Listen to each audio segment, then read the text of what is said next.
안녕하세요. 광주 미TV입니다. 오늘은 난임증의 아주 흔한 원인 중에 하나인 다낭성 난소 증후군에 대해서 알아보겠습니다.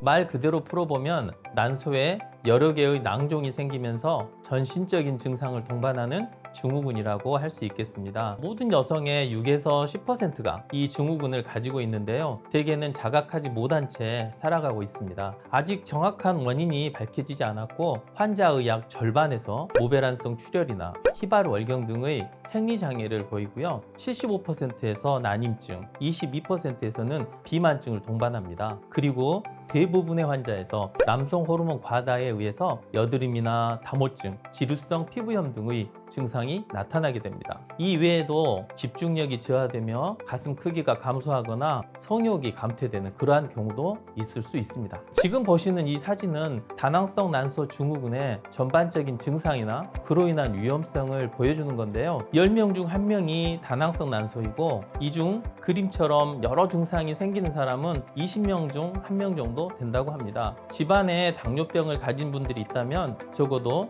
2배에서 5배 이상의 확률로 당뇨가 생길 수 있기 때문에 미리 식이습관 조절 등을 하시는 것이 좋겠습니다. 그리고 다낭성 난소 여성은 생리를 잘 안 하다 보니까 자궁 내막이 점점 두꺼워지고 증식되어서 자궁 내막 암이 발생할 수도 있습니다. 그래서 규칙적인 생리를 해주는 게 좋기 때문에 평소에는 피임약 등을 복용하시는 것이 좋겠습니다. 아까 말씀드린 대로 PCOS의 정확한 원인은 모르지만 최근의 연구에 의하면 당뇨병의 유전적 소인이 있는 사람들에게 PCOS 역시 유전적으로 관련되어 있을 가능성이 높다고 합니다. 임상적으로 보아도 PCOS와 당뇨병, 비만 이 세 가지는 아주 밀접한 상관관계가 있는데요. 어느 것이 먼저다 할 것 없이 서로가 원인이 되고 결과로 나타나기도 합니다. 또한 이 질환들은 모두 난임과 관련이 있습니다. 여기에 관련된 중요한 호르몬 하나가 바로 인슐린인데요. 혈당 조절이 잘 안 되는 여성들은 인슐린 수치가 올라가고 이로 인해 안드로겐이라는 남성 호르몬 분비가 늘어나게 돼서 사소한 미용적 문제부터 시작해서 난임까지 다양한 문제가 발생하게 되고 심지어는 자궁 내막 암이나 당뇨병, 심장병 등을 일으킬 수도 있다고 합니다.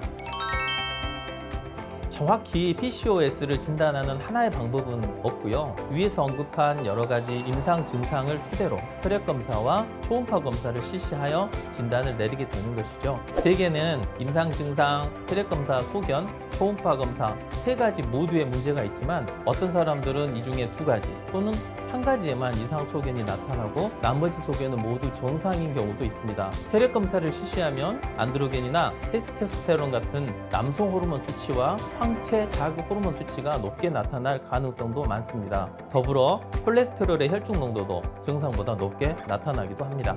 지금 보시는 사진처럼 초음파 검사상 각각의 난소 과장 자료를 따라서 직경이 한 10mm 정도 이하인 작은 낭종들이 8개, 10개, 심지어는 15개 이상 쭉 늘어서 있는데요. 마치 진주 목걸이처럼 보여요. 이게 PCOS의 전형적인 모습입니다. 물론 PCOS를 가진 여성들도 이런 초음파 소견이 없을 수도 있고요. 정상 여성들에게서도 이런 초음파 소견이 나타날 수도 있기 때문에 이거 하나만 가지고 확진을 할 수 있는 건 아닙니다. 이 외에 난소의 크기가 정상보다 1.5배에서 3배가량 커지고요. 자궁의 크기 역시 보통보다 조금 커진 것을 내진이나 초음파 검사로 알 수 있습니다. 그리고 마지막으로 아까 말한 초음파 소견, 혈액 소견, 그리고 임상 소견 3가지 중에서 2가지를 만족하면 현재는 다낭성 난소 증후군이다 라고 진단을 내리고 있습니다. PCOS는 증후군이기 때문에 여러 가지 내과적, 피부과적, 산부인과적 문제가 복합적으로 나타나고 있고 어느 문제를 해결해야 하는지에 따라서 치료 방향도 달라집니다. 게다가 대부분의 치료법은 영구적으로 문제를 해결한다기보다는 일정 기간 또는 사는 동안 불편하지 않게 조절하는 쪽에 초점을 맞추고 있는 경우가 많습니다. 그러나 난임의 해결이라는 측면에서 보면 무배란이나 희발월경 문제를 해결하고 생리를 정상화시키고 배란을 유도하고 임신을 시도하는 과정이 많은 시간과 노력을 필요로 하기 때문에요. 치료가 쉽지 않은 것이 사실입니다. PCOS 치료의 목적은 난임증의 치료 이외에도 여성의 미용적 측면에 상당한 위해를 가하여 심리적 위축을 가져오는 여드름이나 다모증을 개선하고 지속적인 남성 호르몬의 과다 노출로 인해 발생할 수 있는 자궁 내막 암 등의 발생을 감소시키는 것입니다.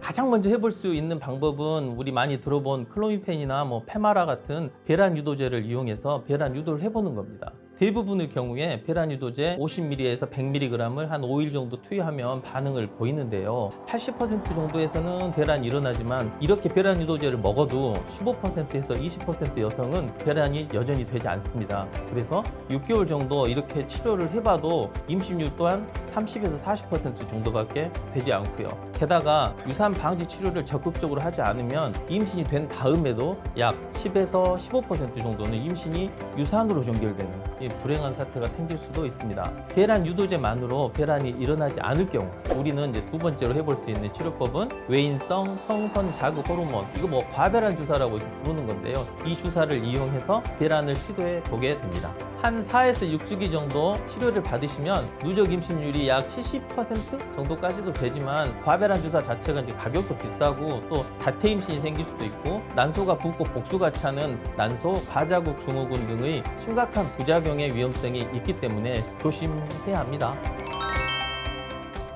이 약은 인슐린의 저항성을 낮추고 간에서 포도당을 만들어내는 작용을 억제해서 혈당 조절하는, 즉 당뇨약입니다. 그래서 그 결과 체중이 조금 감소되고요, 고지혈증도 개선되고 혈압도 정상화되고 난임 여성에서는 저절로 생리가 정상화되어서 임신이 되는 그런 경우도 발생하기도 합니다. 이 메포민이라는 약만으로 인슐린 저항성이 얼마나 조절되는지를 연구한 논문이 있는데요. 약 한 30주 정도 복용했을 때 PCOS 환자의 95%에서 생리가 규칙화됐고요. 그중 10%에서는 자연적으로 임신에 성공해서 정상적으로 출산하였다고 보고하고 있습니다. 용법을 알려드리자면 메포민 한 알이 500mg인데요. 하루에 3번 6에서 7개월 정도 꾸준히 복용하면 좋은 효과를 볼 수 있습니다. 하지만 이 약을 하루 3번 바로 복용하면 심한 부작용이 생길 수도 있는데요. 부작용은 위장관 계통의 불편함이 대부분인데요. 소화불량, 더부룩함, 설사, 부역, 구토 등이고 심한 정도는 사람에 따라 다르지만 갑자기 고생할 수도 있으니까 약의 용량을 점점 늘려가는 방법으로 복용하는 게 좋겠습니다. 어떻게 하는 거냐면요. 일단 반알을 일주일 정도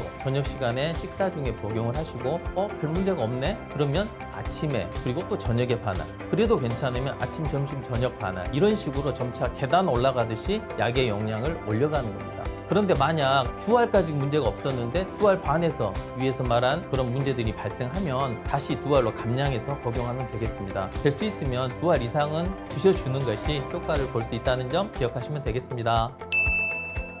오늘은 난임 여성에게서 가장 흔히 볼 수 있는 배란장애의 원인인 다낭성 난소 증후군에 대해서 알아보았습니다. 생리 주기가 매우 길어지고 불규칙해지면서 피부 트러블이 계속 생기고 탈모증, 다모증이 동반되는 여성의 경우는 항상 이 증후군을 의심 한번 해보시고요. 난임병원에 내원해서 정확한 진단을 받고 치료를 하시는 것이 좋겠습니다. 그럼 다음 영상에서는 더욱 알찬 내용으로 만나 뵙도록 하겠습니다. 감사합니다.